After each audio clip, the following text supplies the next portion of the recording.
treatment and the control group, as if it was random, without the intervention of the researcher. So let me give you an example.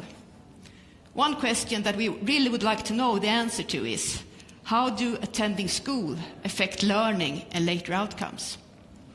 But of course, we cannot randomize and let some individuals take part in school and forbid others from going to school. So this is very difficult. However, one thing that is random, that's the exact day when babies are born. This implies that babies born on Midnight Eve should on average be very, very similar to babies born on January the 1st. They just happen to be born on different sides of midnight. However, they will be born in different calendar years. And in many countries, you start school depending on which calendar year you are born. So depending on which side of midnight these kids are born, they will start school in different years. Now, because of the pandemic, we have had a situation where schools have been closed in many countries. This implies that these babies that were very similar just happened to be born on either side of midnight. Some of them start school a year when everything is as usual. Others start school when schools are closed. So here, nature has given us an experiment that makes it possible to answer questions that would otherwise not have been possible to answer. So this is just one example of a natural experiment, and there are many more. Let me now start by telling you more about David Card's contribution, and thereafter turn to the contributions by Joshua Angrist and Imbens. In the early 1990s, the conventional wisdom among us economists was that a high minimum wage led to lower employment. This view was in line with the standard textbook model, where higher wages make it more difficult, more expensive for firms to hire, thereby reducing the labor demand and the equilibrium level of employment. The view was also supported by existing empirical findings that showed that minimum wages tended to be negatively correlated with employment. But did this correlation really imply that there also was a causal relationship? Perhaps there was something else that affected both wages and employment, both minimum wages and employment, or maybe the causal link even went in the opposite direction.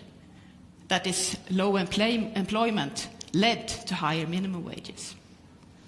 To analyze this, David Card, together with late Alan Kruger, used a natural experiment from the US. They focused on the fast food restaurants, a sector where wages are low and where a high minimum wage is likely to make a difference. They noted that in the US state, New Jersey, the minimum wage was increased by 80 cents per hour in 1992. Just comparing what happened with employment as a result of this is not enough to tell you about the causal answer, because many other things could have affected employment as well. So Card and Kruger, just in a randomized experiment, they needed a control group. They noted that in the neighboring Pennsylvania, there was no change in the minimum wage. Of course, the labor market could be quite different in Pennsylvania and New Jersey. But close to the border, it's likely that it's the common labor market, especially in the fast food sector. Hence, they compared the changes in employment in New Jersey with the changes in employment in eastern Pennsylvania. Contrary to the prevalent view, they did not find that employment fell in New Jersey compared to eastern Pennsylvania. Hence, they concluded that the increase in the minimum wage did not lead employment to fall. This finding was very surprising for the research community and led to a large stream of follow-up research, where David Card himself continued to be an important contributor. So thanks to the pioneering work and the research that follows, we today know that the negative employment effect of higher minimum wages are typically quite small, and the explanation is partly to be found in the way firms behave. In the early 1990s, David Card also turned to another a set of other questions in the labor market using natural experiments. How is the labor market affected by immigration? How do investment in school affect pupils' future earnings? Once again, correlation does not imply that there is a correlation. So, for example, looking at the first question, we know that migrants tend to locate in regions where the labor market is good. So just comparing employment and wages in regions with a lot of immigration and with a little immigration will not tell you the causal answer. Similarly, if we tend to invest more in schools where the pupil perform worse, there might even be a negative correlation between school resources and pupils' future earnings, even though there is, in fact, a causal relation. So by applying natural experiments to analyze these questions, David Card was able to come up with new and more credible answers. These answers were sometimes at odds with previous work, which led to new research. And together, we today know much more about the labor market thanks to this work.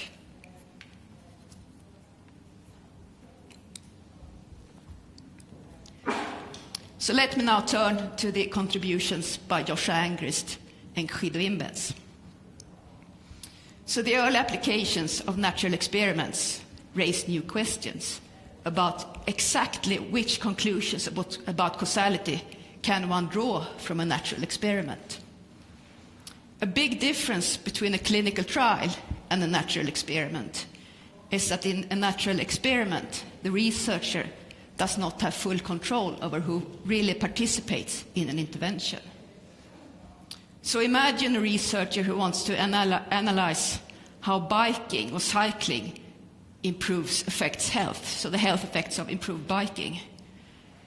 This researcher notices that there are two very, very similar companies closely to each other with similar employees. But in one of these companies, the employer gave its employees a bike for Christmas in order to make them commute to work by cycling. So this is a natural experiment. However, the employees who got the bike for Christmas will be very differently affected by this natural experiment. Some will now start to cycle. Some would have cycled anyway and will continue to do that. And some will still leave the bike at home and take the car. Similarly, in the control company, the company without the Christmas gift, or at least without the bike for Christmas, there will be people that cycles anyway. There will be some that would have started to cycle if they had gotten a bike, and there will be others who would still have taken the car. Even more confusing for this poor researcher is that the health effects of cycling is probably quite different for these three different types of individuals. Perhaps it's the guy who still takes the car who would have benefited the most from cycling. So how is it possible in such a setting to say anything about causal effects, and for whom? In an influential study in 1994, Joshua Angrist and Imbens answered these questions. Importantly, they showed that it's still possible to estimate a well-defined causal effect of an intervention, even when the researcher cannot control who takes part in the intervention and when the effect of the intervention differs between individuals. Importantly, this effect will only be valid for those who actually change their behavior because of the natural experiment. So in our example, it will be for those who now start to cycle to work because they got a gift. This effect has been called the local average treatment effect, the LATE. The researcher will never be able to tell exactly who these people are, but it's possible to determine how large the group is and also to describe it. When deriving these key results, Angrist and Imbens also developed a transparent framework that had turned out to be extremely useful for researchers working with data and has also been widely adopted. By clarifying the underlying assumptions, this framework increased transparency in empirical work and thereby also credibility of empirical work. So, to conclude, David Cart's early applications of natural experiments to important questions, together with Angrist and Imbens' methodological insights, have revolutionized empirical work in economics. They have shown that it's indeed possible to answer important questions, even when it's not possible to conduct randomized experiments. Their approach has also spread to other social sciences outside of economics. One might have thought that natural experiments, at least natural experiments that can answer important questions, would be rare. But the last 30 years of research has proven otherwise. Natural experiments are everywhere. So thanks to the contributions of the laureates, we researchers are today able to answer key questions for economic and social policy, and thereby the laureates' work has greatly benefited the society at large. Thank you. Thank you very much indeed, Eva, for that excellent presentation. Now it's time for questions, and we may have one of our new laureates with us on a phone line. Professor Imbens, are you there? Yes, I am. Thank you. Good morning. Can you hear me? Yes, I can hear you loud and clear. This is Göran Hansen, who called you, what was it, an hour ago, to give you the good news. Yes. And now we're in the midst of the press conference here in the Academy, and I'm sure the journalists have questions for you. Are you ready for them? Yes, thank you. So, who would like to start? Yes, please. David Keaton from Associated Press, I think it is. Yes, indeed, David Keaton, Associated Press. Sir, congratulations on this award. Can you tell us, maybe briefly, what you thought when you received the prize, what you were doing, what was your initial reaction when you received this celebration today?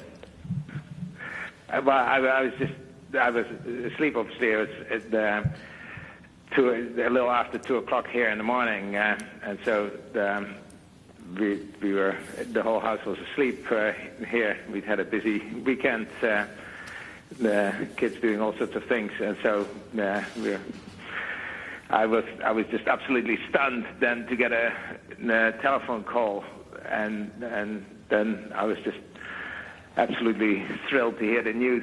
In particular, kind of hearing that I got to share this with Josh Angrist and David Cart, who are both very good friends of mine. Josh Angrist was actually the best man at Susan Acey and my wedding, so he's a very good friend, both professional and personal. So I'm just thrilled to share the prize with both him and David. Thank you. Do we have any more questions for Professor Imbens? Yes, please, the lady over there. Thank you for the question, and congratulations on getting the award. So I'm a reporter with Nordic Chinese Times, and my question is, what motivates you in your field of research? And if there's any advice you could give to the younger generation of researchers, or just young people who are interested in economics? Thank you. Yeah, I mean, economics is a really interesting discipline these days, where you can look at so many questions and look at it so many different ways. There are obviously so many things we don't really fully understand, where people are still doing research, and that it includes lots of questions about causality, but just in general questions about economic policy. And economics tends to be a very good discipline for allowing people to pursue questions that are quite broad and quite whatever they're interested in.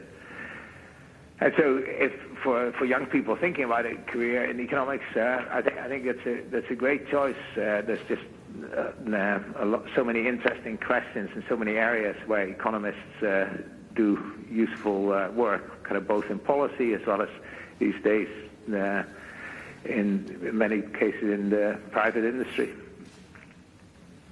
Great, thank you. Do we have more questions to our laureate? Yes, please. Congratulations. This is TT News Agency. Thank you. I wonder, a very simple question. Do you have any idea what you're going to do with the prize money? No, I have not. I don't actually have any idea what the amount of the prize is, and so I have no idea what we're going to do. But actually, one other thing I wanted to say, I really enjoyed the presentation that was just done, and I particularly liked the examples about the bicycles, because obviously being Dutch, the idea of commuting by bike is something that's very close to my heart, and here living on campus, it's something I'm very fortunate to be able to do. And you are from the Netherlands, aren't you, originally? Yes, yes, I grew up in the Netherlands. A country of bikers. Exactly. Yeah, do we have any more questions now? Yeah, David Keaton wants... Okay, yes, first we'll give word to the lady over there. Thank you. I'm Jing from Nordic Chinese Times.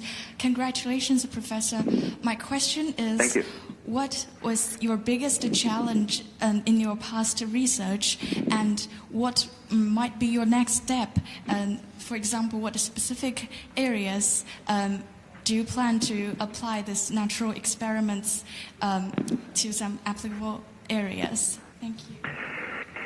Yeah, so most of the work I do is the more methodological kind of, and it's sort of, I've loved kind of working kind of with Josh and talking to people like David Carr and other colleagues of mine like Raj Chetty, and kind of thinking about the empirical problems they're working on and trying to help them develop better methods for doing so.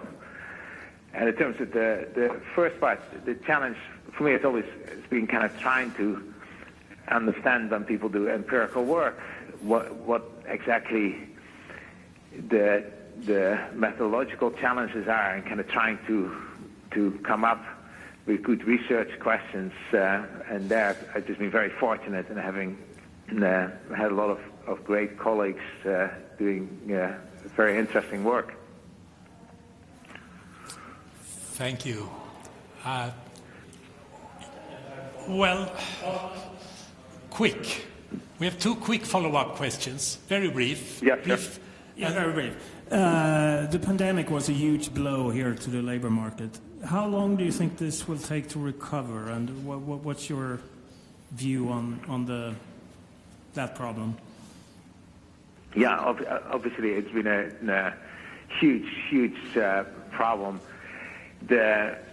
I think the biggest challenge is been that the problem has been so unequal for different parts of the population. For some jobs, it turned out to actually, given the technological advances, to be relatively easy to adapt and work from home. And sort of for my profession in particular, we've been incredibly fortunate in that the impact has been much less. But for other parts of the economy, for other parts of the world, these challenges obviously have been incredibly difficult. I'm not an expert kind of on exactly how quickly we're going to be able to adapt and get out of the problems related to the pandemic. But so I don't want to say anything there. But I think a particular challenge is how unequal the impact has been in different parts of the population as well as different parts of the world. Indeed, I'm sure that's a question that all of us will come back to. in the near future. A quick question, again, from David Keaton of Associated Press. Thank you. Very briefly, the world of science has decades of time now to integrate your research into their natural experiments and sort of nuancing the difference between correlation and causality. However, among the general public, specifically when we talk about themes like minimum wage, immigration, these are, as well as being economic issues, they also have very strong political points, specifically in the United States. How do you believe that your science and your research can help nuance and educate the general debate in America around the minimum wage and about immigration? Yeah, well, that's obviously a very important issue, and I think the U.S. has traditionally been very good in bringing science and information into the policy debate. There's always been a lot of exchange between the academic community and the policy establishment as well as the government, and so that's been more of a challenge in recent years. But I hope. And I think sort of at various parts of the government, people do pay attention to the work that's being done in economics on these questions. And I think David Cart and Alan Kruger's work on the minimum wage was certainly featured prominently in the policy debates in the 90s, very quickly after that was published. Thank you very much, Professor Imbens. I'm afraid we'll have to move on. So thank you for being with us also at this press conference. And again, warmest congratulations to your prize. Thank you. Bye-bye. I'm absolutely... Bye.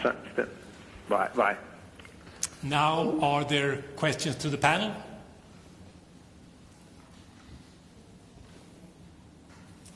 No questions to the panel as far as I can see. Then it's time to move on to individual interviews with experts. But before we do that, allow me to add a personal comment. This was my last Nobel announcement after 12 years, 24 press conferences, and 67 phone calls to prize winners.